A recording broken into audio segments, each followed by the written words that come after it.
Hello Internet, I'm Zahn, and welcome back to another recording session for Them's Fightin' Herds. Now, it's been a few weeks or so since I recorded the last major chunk of footage involving story mode. It might have even been longer. I originally intended to finish up the whole commentary-based recordings with the final chapters of story mode released thus far, and then transition primarily to no commentary online match footage for Them's Fightin' Herds for a little bit. But after playing around with the game and going online, I decided that I don't think I'm done talking about the game proper yet, and I figured a good way to sort of ease back into the whole commentary aspect of videos for this particular game would be to, one, go over some fighting game terminology as far as character archetypes go. I assume some people who are watching the videos on my channel might be new to Them's Fightin' Herds, as it's sort of being talked about around the internet. And a lot of YouTubers, some fairly well-known YouTubers, are doing sort of quick looks and getting their hands on the game. And overall, it's getting the game a lot of more exposure, which is great. I think it's really exciting that an indie fighting game that's in ongoing development is getting more attention and getting center stage at events like EVO and other things like that, just to get the word out there. And in addition to just sort of going over some basic information regarding the cast of characters, which I haven't really done since I did the whole intro series way back at the beginning, what I thought would be interesting would be to start learning a new character. And if you've been following the online match footage that I've put up, my main character that I play with is Oleander. My secondary character is Arizona, and I don't really have a third. And as sort of a way to kind of resurrect the lab time series that I've done on this channel before with this game, I thought it'd be good to step outside my comfort zone and learn a new character. And this recording session that I'm doing here is going to be the first sort of foray into getting into the nuances and mechanics behind the character I want to learn, and doing some tests with the combos and moves. I'm not going to go online and do matches.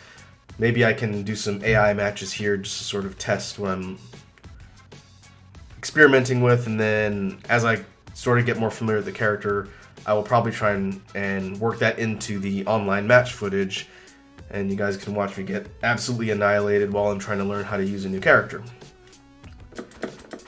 What we can do to start is go into practice mode,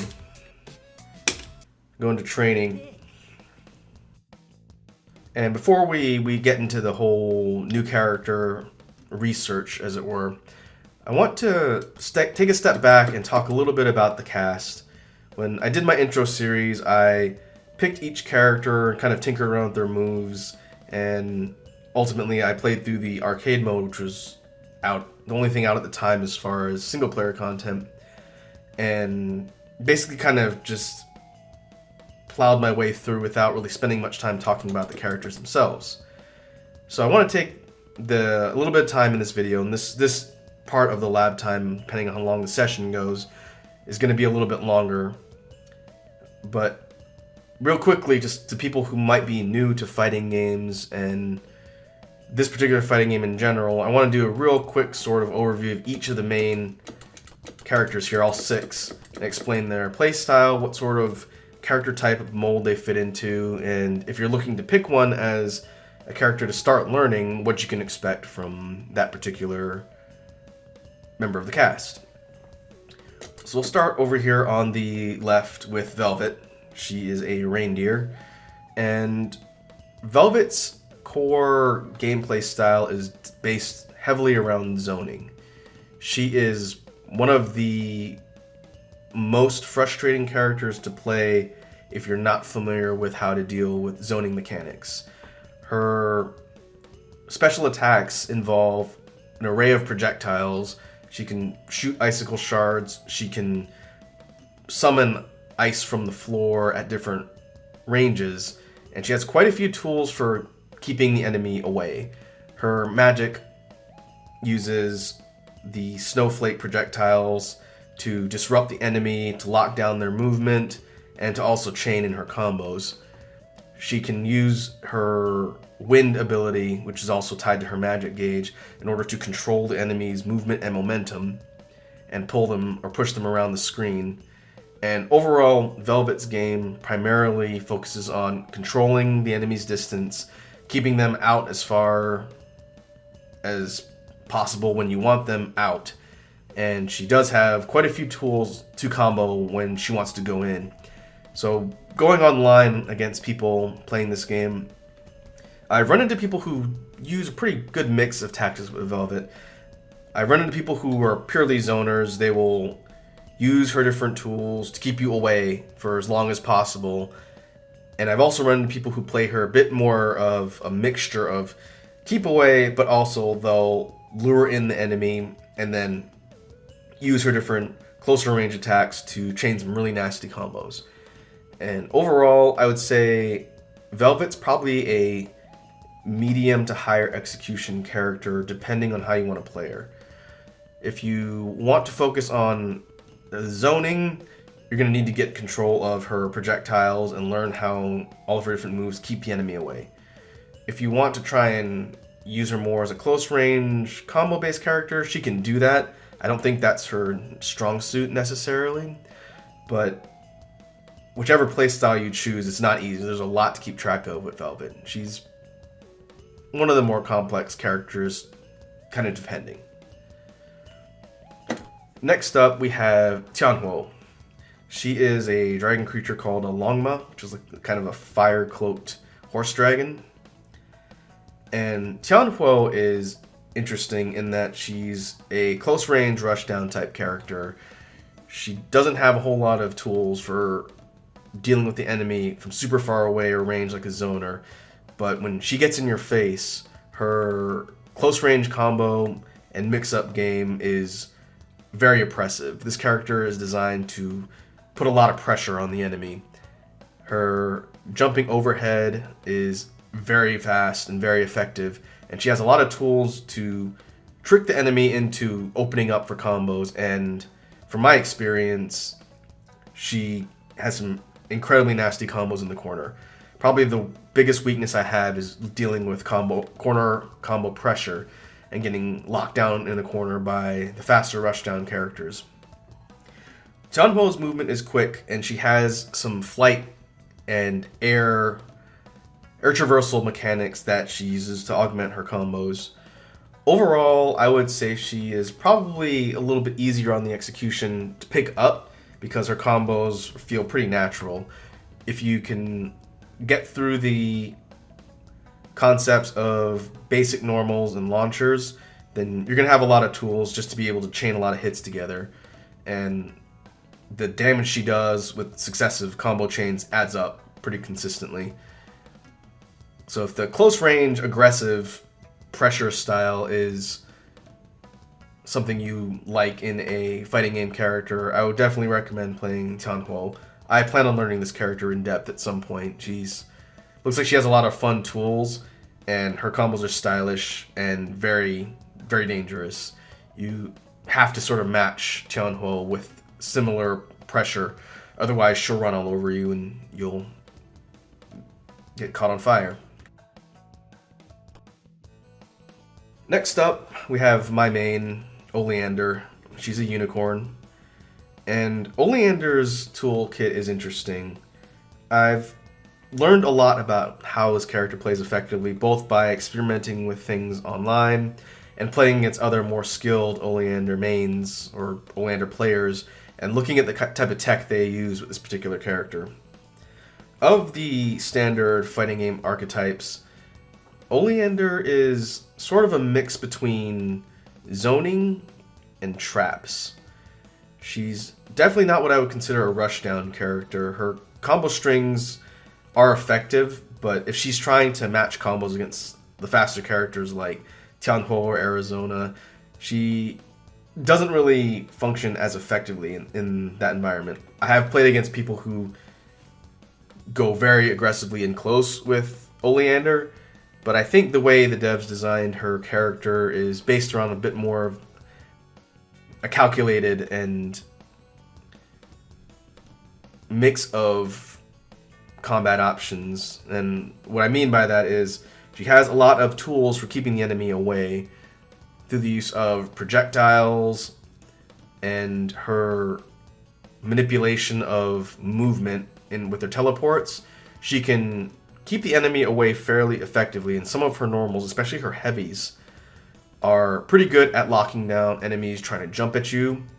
And her standing forward heavy is a command normal, which functions like a very large sweeping overhead that can also lock down incoming anti-air. And through the use of her magic meter, she gains her magic traps. I think they're called chapter traps. She can drop projectiles or launch additional projectiles at certain levels on the screen, and they function like hazards that will do damage and disrupt the enemy. She can work them into her combos as well. Depending on how you want to build your Oleander, I would say she's probably in medium range of execution difficulty.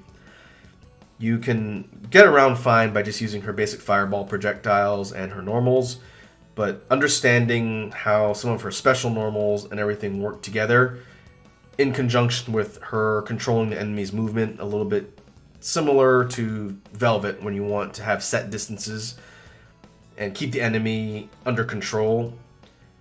I would say that takes a little bit more work. I'm still not the best at it, but learning how to properly space and then deal with incoming threats, especially against faster characters, is key for Oleander. Overall, she's got some interesting tools, and she's a bit different from the type of characters I normally pick in fighting games, which is why I chose her as a main in this one. And plus, I do like her design. The whole dark magic goth unicorn aesthetic is something I can get behind. Next up, we have Poster Cow, Arizona. The character that you see on the quote-unquote box art for them's Fightin' Herds, the cow or calf, Arizona. And this particular character functions similar to Tianhuo in that she is a close-range rush-down character. I would say on par with Tianhuo as far as her game revolving around getting in the enemy's face and using her combos and different mix-up options to keep the enemy guessing and keeping a lot of pressure to do damage. I fought against a bunch of Arizonas who are absolute nightmares to deal with when they trap you in the corner. Her normals come out pretty quickly for her lights, and as soon as she gets a low, it opens you up to a whole bunch of really nasty combos. In addition to just having good options up close, she has some distance control options, not really zoning tools, but her stomps have the ability to stop enemies' incoming momentum and also serve as combo chains. And most interestingly for her magic system, her lasso. Unlike Tianhuo, who's primarily based around getting in your face and can mix things up with some of her aerial moves, which is her magic system, Arizona's lasso gives her a lot of control over distance. And if you've seen videos of me playing with this character online and playing against other people who know what they're doing with this character online, her lasso isn't just sort of a scorpion spear tool for pulling the enemy in close. It functions as a good way to do that on enemies that get too far away and you want to yank them towards you. But the fact that her lasso has 3 different versions for dealing with a whole bunch of different threats in conjunction with her combos makes Arizona really fun to play. Her standing lasso goes out a set distance and will yank people forward into a stagger state and let her follow up with combos. Her down lasso hits people at their feet and flips them over her and will also hit off the ground. One thing I picked up from some players online that's been pretty useful is her headbutt heavy, which is a hard-hitting knockdown attack that can be chained in her down lasso for an OTG free hit. So if you land the quarter circle forward headbutt heavy and immediately hit down and lasso before the animation finishes, she'll follow up with the OTG and pull people off the ground and get free damage. The third version, the back lasso, is her anti-air. That one's a bit more situational because the enemy has to be at a pretty specific distance and angle. But if they're jumping in towards you or using something like a flight mechanic to come in from an angle and you time it correctly, you can yank people out of the air for free hits. It'll pull them off the ground, or pull them out of the air off the ground, and you can follow up with the combo if you're fast enough. On the scale of difficulty for execution, I think Arizona fits into the easier execution category. Mastering her different types of lassos and chaining into her different combos takes a lot of experimenting and practice. But for a character that you pick up out of the box and just mess around with, her basic combo tools are very easy to get started and use. I think a lot of people gravitate towards her, one, because she's the poster cow, and also because she's fairly straightforward, and those people that stick with her as a main can find a lot of tools for doing some pretty crazy stuff. Her follow-up level 2 super, the rebound, which allows her to chain an additional hit after her trample, I think it's called, her main super, gives her a ton of options for additional combos, and I am not good enough to do that yet. We saw it in the demo, and I tried to do it a little bit in story mode, but when she lands the second super, she gets a hit and knocks the enemy in the air, and it empties out the combo decay gauge, I think it was by 50%, and if you position her correctly, you can follow up before the enemy hits the ground with additional combos. And someone did this to me in a match recently. I'd have to go dig up the footage, but it was pretty interesting. I did find out you can use her lasso to snare people before they hit the ground. That's going to be something I'm going to try and work into my Arizona tool set. But overall, she's a fun character. I like playing with her. That's why she's my secondary. Next up, we have Paprika. Paprika is an alpaca. She doesn't talk. She speaks in noises, and her dialogue in the story mode was represented with emojis. She's an unusual character, and of all of the ones of the TFH cast, she's the one that I have the most trouble classifying. Her magic system involves the use of items. She can toss different items for a set amount each round, and they all behave differently. Some of the items, like the consumable foods, serve as distractions in order to keep the enemy from stepping on them, otherwise they risk eating them and being animation locked and being opened up. But in addition to that, Paprika has some charge type moves and a lot of combo potential outside of her magic gimmick. And from what I've seen, it's very obvious in the footage that I've captured, even the moderately skilled Paprika players destroy me almost every time. I've been quite thoroughly stomped by people who know what they're doing with this character, and they don't even use her items for the most part. Just her combos and her incredibly unpredictable mix-up potential makes her an absolute threat. If you learn Paprika and you know what you're doing, you can be an absolute nightmare to deal with. On the difficulty of execution scale, I would put her at medium to high. I think purely based on combos, even the different combo strings from what I've seen fighting against other people look like they're fairly complex. She doesn't have a whole lot of just dial a combo options, it looks like, but mastering her mix-up game and everything else, and then ultimately incorporating her item mechanics, I would put her on the medium to high side of execution. She's kind of a complicated character, but very, very difficult to deal with in the hands of a skilled player. And finally, we have Pom. Pom is a lamb or sheep. And Pom is interesting. She has a bit more easily classifiable fighting game archetype than Paprika does to me, but her overall function is interesting. I will give the devs for them's Fightin Hertz credit. They designed a very diverse cast. There are only 6 playable characters right now, with the new one, the GOAT, being in development. But they gave each of these 6 characters incredibly diverse skill sets. None of them feel like clones, and none of them have identical gimmicks. And Palm specifically, she might be what I consider one of the most complicated characters in the game to play effectively if you're utilizing her entire tool set.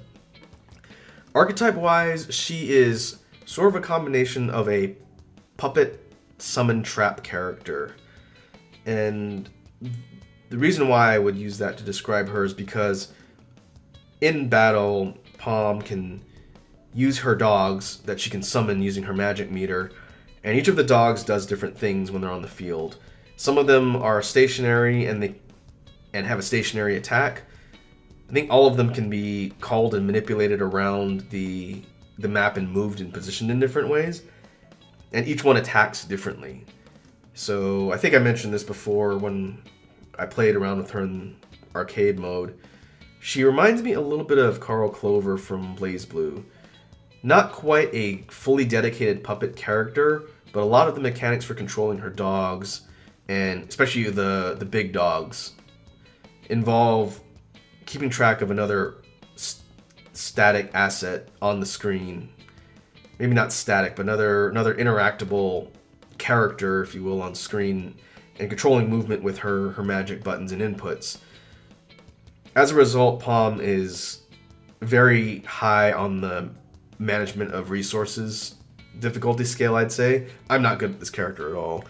I do think her style of play is very interesting, and I have fought against some people who know what they're doing, and you have a million things to keep track of when they're playing Palm well.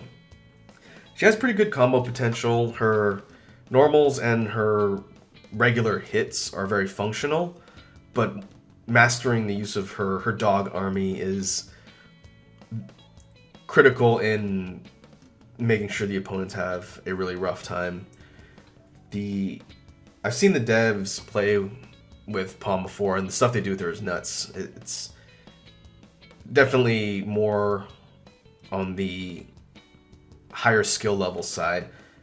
On the difficulty of execution scale, I put Palm at high. You could probably play her fairly simply just using her combos, but if you want to play her to her maximum potential, it's going to require a lot of practice.